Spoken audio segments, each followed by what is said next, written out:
तकरीबन 10 साल का वीजा होता है। के ऊपर आप लोगों को मल्टीपल एंट्री तो मिल जाती है। अच्छा, ये मल्टीपल एंट्री क्या होती है? फॉर आप लोगों को इसकी फीस देनी होती है।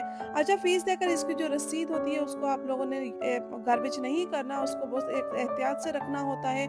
वो जस्ट आप लोग 49 या 49 या ऑलमोस्ट कह लें कि 50,000 जो है वो आप लोगों का बनता है इन पाकिस्तानी करेंसी। अस्सलाम वालेकुम। किसी भाई का सवाल काफ़ी टाइम से था, जी मुझे किसी एजेंट ने बोला है मैं आप लोगों को टूरिस्ट वीज़ा लगा दूंगा, उसके लिए मुझे 5 या 6 लाख देते हैं। तो सिस्टर उसके लिए मैं क्या करूं, प्लीज़ बता दें। तो काफ़ी सबसे पहले तो मैं ये बताऊंगी कि प्लीज़ इस तरह की इन्फॉर्मेशन लेने के लिए आप थोड़ा सा लीगल एडवाइज़र के पास चले जाएं, वो आप लोगों को बेटर एडवाइस दे सकते हैं। हाँ, उसका प्रोसेस क्या होता है, प्रोसेस मैं आप लोगों को बता देती हूँ कि आप लोगों को पैसे किस तरह सेव करने चाहिए, किस तरह आप लोग सेव करते हो, या कि फिर आप लोग सेविंग में ये कहते हो कि भाई हाँ हमारे पास इतना एक्स्ट्रा मनी है, हम लोग जाकर जो है एजेंट को दे सकते हैं, ये काम हम खुद कर सकते हैं और किस तरह करना है को बता देती हूँ। ये जो आप लोगों को एरिया जो दिखा रही हूँ ये ब्रोंक्स का एरिया है। आप इस ब्रोंक्स के एरिया को एंजॉय कीजिएगा। इसके हवाले से कुछ और डिटेल बताने की ज़रूरत नहीं है, क्योंकि इस हवाले से काफ़ी ज़्यादा वीडियोस मेरी आ चुकी हैं। मैं क्या क्या दिखा रही हूँ ब्रोंक्स में, ये पहले वाले ब्लॉगों में आप लोग जाकर देख सकते हो। और सबसे पहले अगर आप लोगों ने मेरे चैनल को सब्सक्राइब नहीं किया तो प्लीज़ चैनल को लाइक शेयर सब्सक्राइब और बेल आइकन को ऑन करना मत भूला करें, ताकि आने वाली और इन्फॉर्मेटिव वीडियोस आप लोगों को मिलती रहे और आप इसी तरह लाइव अमेरिका को एंजॉय करते रहो। अब बात करते हैं B1/B2 वीजा होता क्या है। काफी लोगों को यही नहीं पता कि B1/B2 वीजा को ही टूरिस्ट वीजा कहते हैं। B1 का मतलब होता है बिजनेस पर्पस और B2 होता है मेडिकल टूरिस्ट पर्पस। इसमें होता क्या है, B1/B2 दोनों वीजा ही, B1/B2 वीजा दोनों ही एक उसमें दिए जाते हैं और उसको दे दिया जाता है B1/B2 और ये तकरीबन 10 साल का वीजा होता है। के ऊपर आप लोगों को मल्टीपल एंट्री तो मिल जाती है। अच्छा, ये मल्टीपल एंट्री क्या होती है? फॉर एग्जांपल आप लोगों जब आप लोग अमेरिका में आ गए हो, आप लोगों को 6 मंथ की एंट्री मिलती है। एवरी 6 मंथ के बाद आप लोगों ने अपनी कंट्रीज में वापस जाना होता है और नेक्स्ट ईयर अगर आप लोग वापस आ रहे हो तो आप लोग इजीली आ सकते हो, क्योंकि आपको 10 साल की जो है इसके ऊपर एंट्री मिल जाती है। लेकिन आप लोगों को कम से कम 6 मंथ यहाँ पे स्टे करना होता है, इससे ज़्यादा टाइम के लिए आप लोग स्टे नहीं कर पाते हो। इसको बोलते हैं मल्टीपल एंट्री वीजा। ये होता है B1/B2 वीजा। टूरिस्ट वीजा भी कह लें, या ये होता है टूरिस्ट वीजा जिसको कहते हैं B1/B2 वीजा। इस वीजे को लगाने का सबसे पहला स्टेप क्या होता है, आप लोगों को जाना होता है, consular electronic application centre website पे। वहां पे जाकर आप लोगों को DS-160 जो फॉर्म होता है उसको कम्प्लीटली आप लोगों ने फिलअप करना होता है। उसमें आप लोगों की इंफॉर्मेशन जानी होती है, आप लोगों का पूरा बायोडाटा जाना होता है उस फॉर्म में। वो फॉर्म आप लोगों ने फुल फिलअप करके आप लोगों ने सबमिट करवाना होता है। मेन मेन इंफॉर्मेशन होती है, आपकी इनकम की भी हो सकती है, आपकी हेल्थ की होगी, आईडी होगी, सोशल होगा, पासवर्ड नंबर, ये जो मेन मेन चीजें होती हैं ये वाले जो आप लोगों ने DS-160 फॉर्म में फिलअप करना होता है। इसमें आपका पर्स ट्रैवल का जो जो डिटेल्स होती है, डिटेल्स आप लोगों ने कहाँ कहाँ ट्रैवल किया है, कौन कौन सी कंट्री में किया है, कौन से, ये सारी भी डिटेल्स आप लोगों को देनी होती है। आप लोगों का टोटली बैकग्राउंड जो होता है वो बताना होता है। जब आप लोगों ने इस फॉर्म को फिलअप कर लिया, फॉर्म को आप लोगों ने सबमिट कर लिया, अब आप लोगों को जो कंफर्मेशन पेज मिलेगा उसके बाद आप लोगों को वो कंफर्मेशन पेज जो वो मिल गया, अब आप लोगों ने इस वीजा की फीस सबमिट करवानी होती है। इस वीजा की फीस कितनी है? अगर आप कहें कि एजेंट के हवाले पास जाकर आप लाखों दे रहे हो तो इसकी जस्ट ओनली फीस है $185।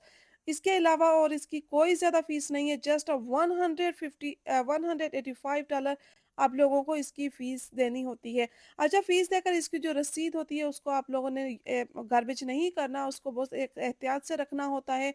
वो कहाँ यूज़ होगी वो भी मैं आगे आपको बताऊंगी, लेकिन इसके बाद आप लोगों ने क्या करना है, यहाँ पे एक और बात, अगर पाकिस्तानी करेंसी से कन्वर्ट करो तो ऑलमोस्ट 49 to 50,000 ही बनेंगे, बहुत ज़्यादा नहीं बनते। आप लोगों को लाखों देने के बजाय जस्ट आप लोग 49 या ऑलमोस्ट कह लें कि 50,000 जो है वो आप लोगों का बनता है इन पाकिस्तानी करेंसी की मैं बात कर रही हूँ। इसके बाद आप लोगों ने करने होते हैं जी 2 मेन पॉइंट्स। कौन से मेन पॉइंट्स है? फर्स्ट है इसमें वीजा एप्लीकेशन सेंटर अपॉइंटमेंट्स। क्या होता है, यहाँ पे आप लोगों के लिए जाएंगे, बायोमेट्रिक लिया जाएगा, आप लोगों के फोटो लिए जाएंगे, आप लोगों का जो है वो फिंगर प्रिंटिंग्स होंगी, ये 3 चीजें होती हैं। और सेकंड होगा जी आप लोगों का काउंसलर इंटरव्यू अपॉइंटमेंट्स, जहां पर आप लोगों का जाकर इंटरव्यू होगा, फेस टू फेस आप लोगों ने इंटरव्यू देना है।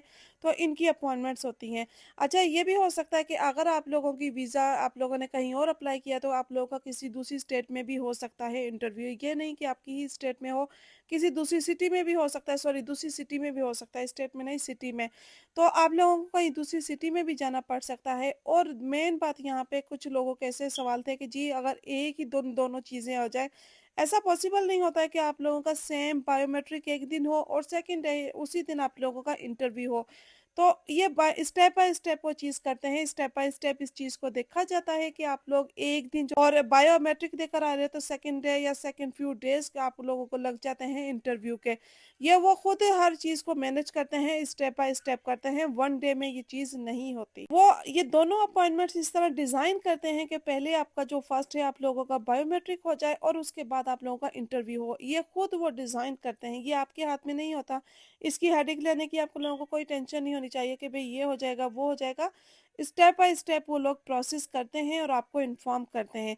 जस्ट आप लोगों ने अपनी ईमेल वगैरह चेक करते रहना है कि कब हमें बायोमेट्रिक की ईमेल्स आ गई हैं और कब हमें इंटरव्यू की ईमेल्स आ गई हैं। आप लोगों ने एवरीडे अपनी ईमेल्स को चेक करना होता है। अब बारी आती है जी आप लोगों ने डॉक्यूमेंट्स कौन से अपने साथ लेकर जाने। जी, अपने एवरीथिंग जो आप लोगों के पास है, आप लोगों ने वीज़ा एप्लीकेशन जो ली हुई है, फिल अप की है, आप लोगों ने जो उसकी पेमेंट की है, वीज़ा एप्लीकेशन की पेमेंट मैंने पहले बोला था आपने उसको जो वो अपनी सेफ रखना है, उसको गार्बेज नहीं करना, वो लेकर जानी है। और अपने टोटली डॉक्यूमेंट्स, आपका पासपोर्ट, बर्थ सर्टिफिकेट, आपकी जो एप्लीकेशन है वो, और आप लोगों की जो प्रॉपर्टी देखी जाएगी, बैंक अकाउंट देखा जाएगा, ये सारे प्रॉपर एक पूरी फाइल आप लोगों ने बनाकर लेकर जानी है। आप लोग ये नहीं सोचें कि पता नहीं वो देखेंगे या नहीं देखेंगे।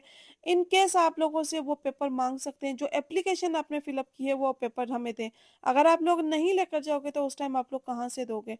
तो आप लोगों को एवरीथिंग जो है वो अपनी लेकर जानी है, चाहे आप टूरिस्ट वीज़े पे आ रहे हो या किसी भी वीज़े पे आ रहे हो, कभी कहीं भी इंटरव्यू जा रहे हो, अपनी कोशिश ये किया करें कि फुल जो है आप अपना ए टू ज़ी जो आपके पूरे पेपर वर्क हैं वो प्रॉपर्ली आप लोग जो है वो साथ लेकर जाएँ, कोई भी चीज़ आप लोग घर पे छोड़कर नहीं जाएँ। अच्छा, टूरिस्ट वीज़ा में ज़्यादातर वो माँगते नहीं हैं, लेकिन इन केस माँग लिया उसकी सेफ्टी के लिए आप अपने पास लेकर जाएँ। मेन रीज़न ये होता है इन केस कि वो माँग भी लेते हैं, माँग सकते भी हैं और नहीं भी माँगते हैं।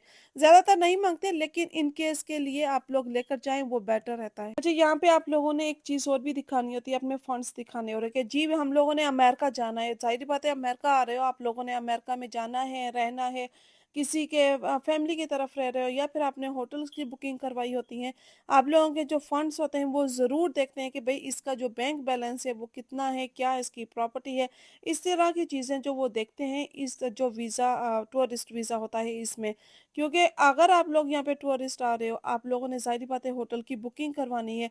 हाँ, हाँ, उसकी बुकिंग कितनी हो जाती है, इसका एक्सपेंस कितना आ जाता है। आप लोगों ने जस्ट $185 आप उसकी फ़ीस दी है, ठीक है? उसके एप्लीकेशन की। उसके बाद आप लोगों का यही एक्सपेंस होगा, आप लोगों ने वहाँ पे ट्रैवल करना है, टिकट्स लेनी है, होटल की बुकिंग करवानी है, वहाँ पे खाना भी है, कितने दिन का आप लोगों ने स्टे करना है होटल्स में और कौन सी होटल्स में आप लोगों ने बुकिंग करवाई होती है। आप लोग 5 स्टार में करवा रहे हो, 3 स्टार में करवा रहे हो, ये सारी चीज़ें काउंट होती हैं, ये सारी चीज़ें देखी जाती हैं कि आप लोग क्या-क्या कर रहे हो। और ये ज़्यादातर टूरिस्ट वीज़े में ये चीज़ बहुत ज़्यादा इम्पोर्टेंट होती है, ये चीज़ आप लोगों को शो करवानी पड़ती है, आप लोगों को दिखानी पड़ती है।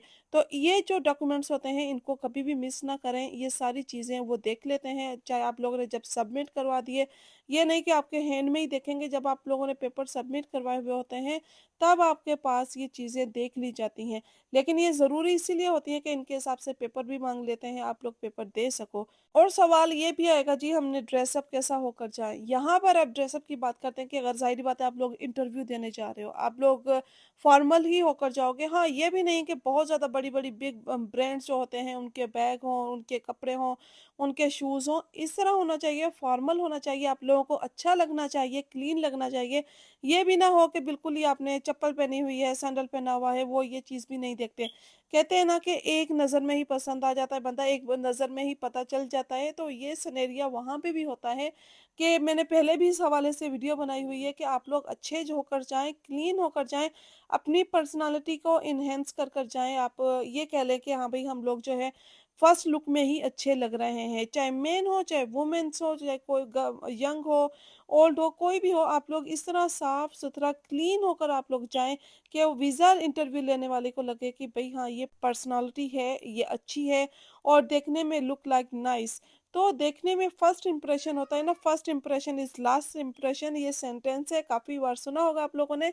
तो इसके ऊपर स्पेशली जब इंटरव्यू देने जाएँ तो इसके ऊपर अमल ज़रूर करें। एजेंट्स को लाखों देने से बेहतर है आप लोग थोड़ी-सी मेहनत करें और वीज़ा अप्लाई कर लें। होपफुली ये ईज़ी सा स्टेप आप लोगों को समझ में आ चुके होंगे।